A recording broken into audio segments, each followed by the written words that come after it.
pala sobrang sayang, pero sobrang sayang. Dami mong alam, tumanda ka na lang. Sino bang pinatamaan mga pangarap ko dati noong kabataan? Kala ko walang hangganan o baka hanggang pangarap na lang. Papunta sa paaralan, pagkatapos sa trabaho ay wala. Yan ang tanong na iilan, bakit ka nawala? Mas mapera pa ang taong pumatay na walang dahilan. Pantay-pantay ba talaga o baka di mo lang alam na tumatanda ka na?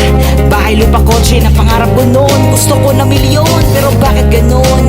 Hay ba tayo pigisa na sa akin ngayon? Kung sa presyo, di na tayo nalulula. Pati mag-iirasisyo kaysa nakatunga nga dating era lang. Ngayon sa ira ng padamihan na bentahan nila na sa isip ko lang para yung buhay talaga. Dapat ay balanse kung saan sa pera. Gusto ko na marami pero yan ay hindi pwede. Alam mo ba kung bakit? Kasi may kaakipag itong sakit kaya subalit. Yan ang mga bagay na akin na pagtanto o ang meaning ko. Hindi na to ang ira ko. Yan ang mga bagay na akin ang pagtanto ko. Aaminin ko hindi na to ang ira ko. Yan ang mga bagay, yan ang mga bagay, yan ang mga bagay, yan ang mga bagay, yan ang mga bagay. Yan ang mga bagay na akin ang pagtanto. Dati tuwang-tuwa pag nakahawak ng 20. Ngayon ngawa-ngawa pag 1,000 na lang. Para nagaleche-leche.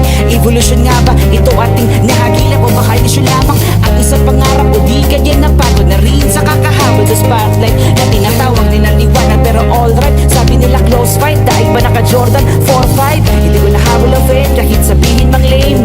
Pusong utak sa milo lang naka-aim. I'm getting older kaya we're not the same. I'm one of the old guys pero tawag nila all that. Doon kaya rumatrat, rapatarisa sa Baghdad. Kidding aside, sana matapad lahat ng pangarap. Sabay, buka na flight, buka na flight, buka na flight. I'm one of the old guys pero tawag nila all that. Doon kaya rumatrat, rapatarisa sa Baghdad.